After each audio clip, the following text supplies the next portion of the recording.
Olá! Nessa análise, a gente vai mergulhar de cabeça em um dos termos políticos mais complexos e, vamos ser sinceros, mais mal compreendidos da história: o fascismo. Pois é, a palavra fascismo é jogada pra lá e pra cá o tempo todo, né? Muitas vezes vira só um xingamento. Mas o que ela significa de verdade no campo acadêmico? A resposta, olha, é bem mais específica e complexa do que parece. Ok, então vamos lá. E se prepara porque a definição mais citada no meio acadêmico, que vem do historiador Roger Griffin, é um trava-língua. Ele diz que o fascismo é um gênero de ideologia política cujo núcleo mítico, em suas várias permutações, é uma forma palingênica de ultranacionalismo populista. Calma, parece grego, né? Mas vamos decifrar isso juntos. Traduzindo para um bom português, palingenético fala de um mito, uma ideia central de renascimento total da nação, como uma fênix renascendo das cinzas. Ultranacionalista, bom, isso é mais fácil. A nação acima de tudo, de todos, sem exceção. E populista é a maneira de mobilizar as massas em torno dessa grande promessa. Então, no fundo, a gente está falando de uma ideologia que se vende como revolucionária e que promete um recomeço glorioso para a nação. E para a gente entender essa complexidade toda, vamos ter que botar em xeque duas ideias muito batidas sobre o fascismo. Primeiro, aquela de que ele era só um cachorrinho do capitalismo, e segundo, a de que era um movimento só de direita, reacionário. E é questionando isso que a gente vai chegar na ideia central, a de uma terceira via revolucionária. Então vamos para o primeiro ponto, que talvez seja um dos mais conhecidos. A ideia de que o fascismo era, na verdade, uma ferramenta dos grandes capitalistas. Uma ditadura criada para proteger os ricos e esmagar a classe trabalhadora. Mas será que os fatos históricos sustentam essa visão? Essa interpretação não surgiu do nada, ela tem endereço. Foi consolidada lá em 1935 pela Internacional Comunista, o Comintern.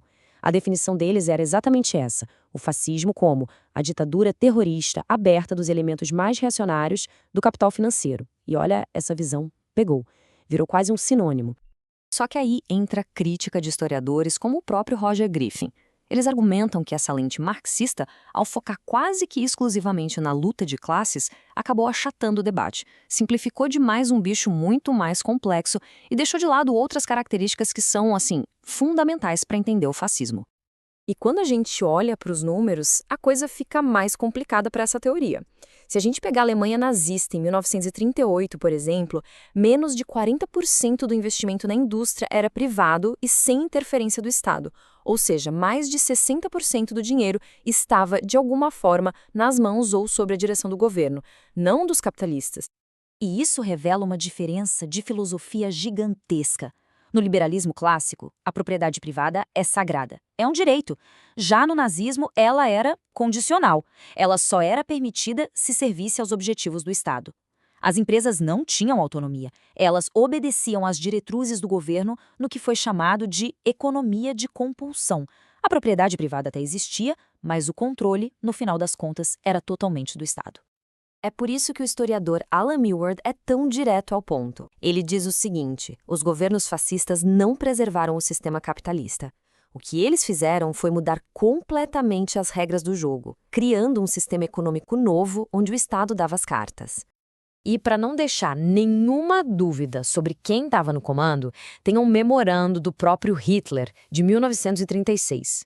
Ali ele dizia, com todas as letras, que se a indústria privada não desse conta do recado, o Estado Nacional Socialista saberia como resolver o problema sozinho. Era uma ameaça bem clara, né? Deixava explícito o poder total do governo sobre a economia. Beleza. Então, se o fascismo não era só um capacho do capitalismo, o que ele era? A resposta que vem na ponta da língua de muita gente é extrema-direita. Um movimento reacionário, saudosista, que queria voltar no tempo. Mas será que a história é tão simples assim? Vamos investigar. A visão mais tradicional diz que sim, que o fascismo foi uma espécie de contra-revolução.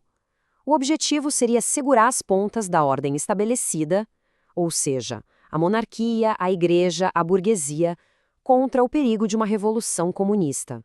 Basicamente, uma força de contenção conservadora. O problema com essa ideia é que os próprios fascistas não se enxergavam desse jeito, muito pelo contrário.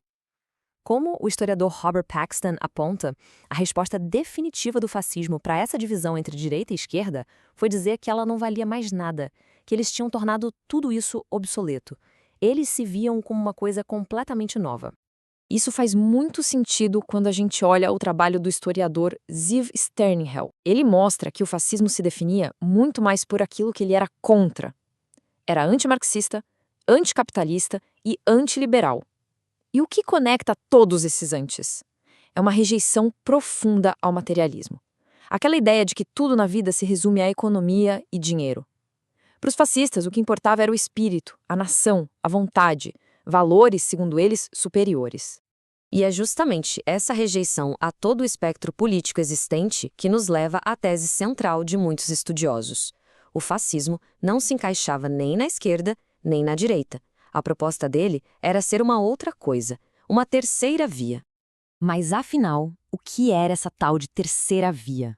Bom, era como o fascismo se via. Não era um movimento que olhava para trás com saudade do passado. Pelo contrário, se via como uma força ideológica única, moderna e, o mais importante de tudo, revolucionária.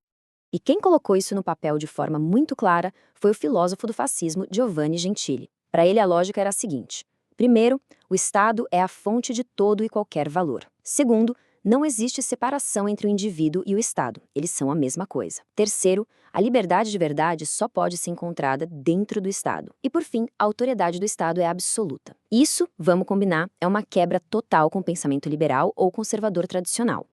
Isso tudo leva a gente à conclusão de um outro grande historiador, Stanley Payne. Para ele, o fascismo foi a forma mais revolucionária de nacionalismo que a Europa já viu. A meta não era conservar o que já existia. A meta era demolir a ordem vigente e construir do zero uma nação radicalmente nova. E agora? Segura essa, porque é aqui que a coisa fica realmente complexa. O próprio Giovanni Gentili, o filósofo do fascismo, admitiu que a filosofia dele bebia em fontes marxistas e sorelianas. Pensa nisso. Uma ideologia que era violentamente antimarxista foi buscar inspiração justamente em teorias que saíram do marxismo. É um paradoxo e tanto. No final das contas, o que a gente tem é um movimento que é um emaranhado de contradições. Era antimarxista, mas tinha raízes teóricas no marxismo. Era anticapitalista, mas não hesitava em usar as ferramentas do capitalismo. Era revolucionário, mas se aliou com as velhas elites para chegar ao poder. Por isso é tão, mas tão difícil colocar o fascismo numa caixinha política simples. Ele não cabe. E talvez a conclusão mais sóbria e honesta venha do historiador Ian Kershaw. Ele basicamente diz que, até hoje, não existe uma teoria única sobre o fascismo que todo mundo concorde. A natureza cheia de contradições desse fenômeno continua sendo um desafio enorme para quem tenta defini-lo de forma simples. Então, entender o fascismo não como uma coisa de direita ou de esquerda, mas sim como essa tentativa radical e revolucionária de criar uma terceira via, deixa uma reflexão importante para os dias de hoje. Fica a pergunta: será que os rótulos políticos que a gente usa, de direita e esquerda, ainda são suficientes para a gente compreender os novos movimentos políticos que estão surgindo no mundo?